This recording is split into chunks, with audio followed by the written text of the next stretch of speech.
Assalamualaikum warahmatullahi wabarakatuh. Alhamdulillahi rabbil alamin. Wabihi nasta'inu ala umuri dunya waddin. Wassalatu wassalamu ala asyrafil mursalin wa ala alihi wa sahbihi ajma'in, amma ba'd. A'udzu billahi minasyaitonir rajim. Walikulli wijhatun huwa muwalliha fastabiqul khairat. Aynama takunu ya'ti bikumullahu jami'a. Innallaha ala kulli syai'in qadir. Para pemirsa, muslimin, muslimat yang sama-sama mengharapkan ridha dan kasih sayang Allah Subhanahu wa taala. Pada ayat 148 dari surah Al-Baqarah, Allah Subhanahu wa taala menyerukan kepada hamba-hambanya agar selalu melakukan fastabiqul khairat, musabaqah, berlomba-lomba dalam kebaikan. Walikulli wijhatun huwa muwalliha, dan bagi tiap-tiap umat itu ada kiblat yang mereka menghadap kepadanya. Fastabiqul khairat, maka berlomba-lombalah kalian dalam kebaikan. Aina ma takunu ya'ti bikumullahu jami'a. Di mana saja kalian berada, maka Allah akan mengumpulkan kalian pada hari kiamat. Innallaha ala kulli syai'in qadir. Sesungguhnya Allah Subhanahu wa taala Maha Kuasa atas segala sesuatu. Sebelumnya kita sudah membahas tentang hasad atau iri hati yang tercela, dibenci oleh Allah Subhanahu wa taala. Ulama menyebutkan ada dua jenis hasad. Ada yang tercela, ada yang terpuji. Ada yang namanya hasad hakiki, yaitu iri hati yang berarti keinginan untuk memiliki satu kenikmatan yang disertai dengan keinginan agar kenikmatan itu lenyap dan hilang dari orang lain. Nah, inilah yang dilarang oleh Allah Subhanahu wa taala dan Rasulullah SAW, dan termasuk dosa. Dan hasad seperti ini yang menghalangi seseorang untuk merasakan sebuah kebahagiaan dan ketenangan. Ada yang namanya hasad majazi, atau ulama mengistilahkan ghibtah, keinginan untuk mendapatkan satu karunia, kenikmatan, tapi tidak disertai dengan harapan dan keinginan untuk melenyapkannya dari orang lain. Kenapa? Karena ini adalah fitrah manusia yang memang punya kecenderungan senang kepada harta, senang kepada anak, keturunan, senang pada jabatan. Nah, misalnya seseorang ingin memiliki kendaraan, memiliki rumah yang bagus, ya, ingin karirnya naik, jabatannya meningkat, ya, dan dia bisa hidup layak. Nah, ini dibolehkan dengan catatan tidak boleh mengharapkan hilangnya kenikmatan itu dari orang lain. Yang kedua, tidak boleh dilandasi atas dasar sifat tamak, rakus terhadap dunia. Dan berikutnya, hendaklah dia niatkan agar apa yang dia inginkan itu menjadi sarana, menjadi wasilah agar dia bisa melakukan kebaikan dan amal soleh lebih banyak lagi. Dia lebih giat, lebih tekun, lebih mudah untuk mendekatkan diri kepada Allah Subhanahu wa taala dengan fasilitas-fasilitas yang Allah berikan kepada mereka. Nah, ini hasad yang dibolehkan. Bahkan ada jenis hasad yang dianjurkan oleh Nabi sallallahu alaihi wasallam dan oleh Allah Subhanahu wa taala. Dalam surah Al-Mutaffifin ayat 26, Allah berfirman, "Wa fi dzalika falyatanafasil mutanafisun."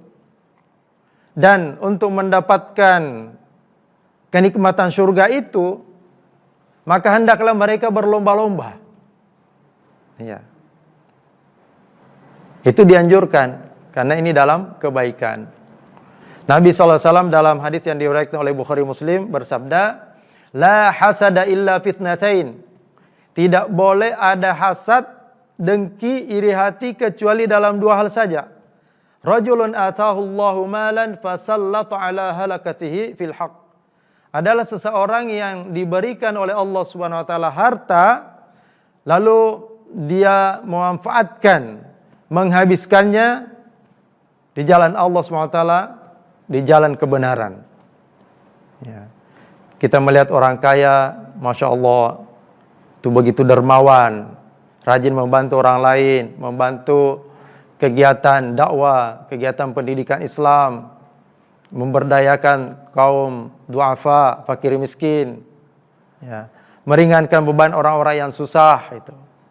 Ada orang yang diberikan rezeki oleh Allah Subhanahu wa taala, lalu kemudian dia rutin berinfak setiap hari, bahkan orang itu tidak memiliki jabatan yang tinggi, tidak memiliki harta yang banyak, tetapi begitu dermawan gitu. Kita harus iri orang-orang yang seperti ini.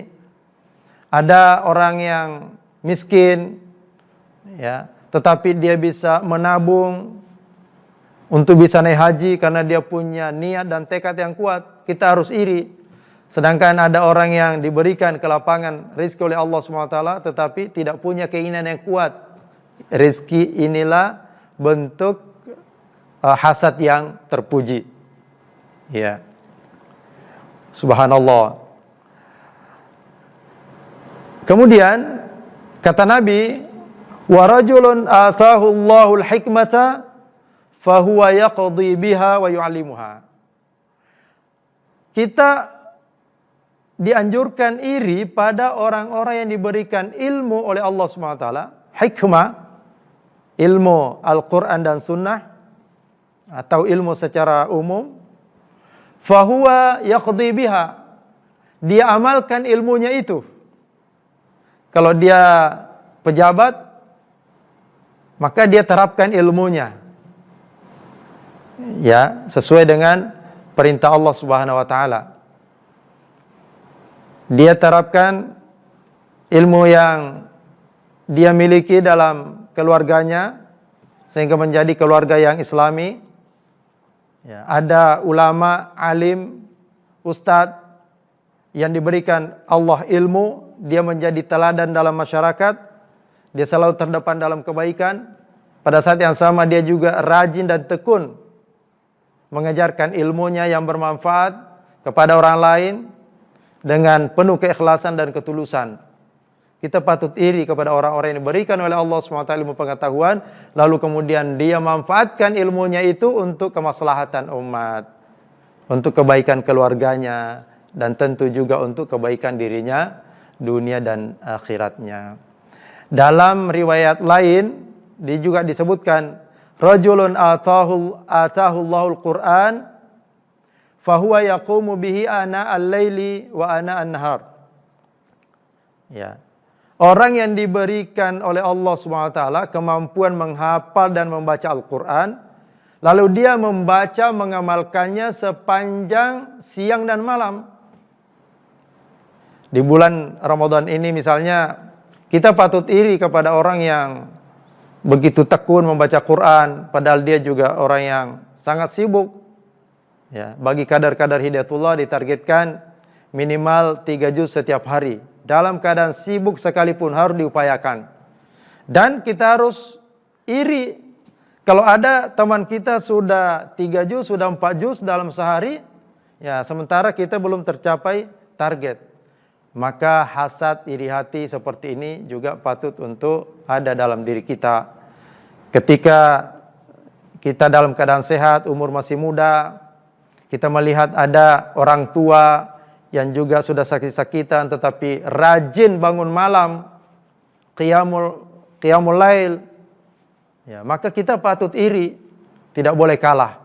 Inilah yang namanya tanafus atau musabaqah fil khairat yang dianjurkan oleh Allah Subhanahu wa taala dan Rasulullah sallallahu alaihi wasallam. Semoga kita semua diberikan kemudahan untuk memiliki sifat-sifat terpuji tersebut. Hadanallahu wa iyyakum ajma'in. Assalamualaikum warahmatullahi wabarakatuh.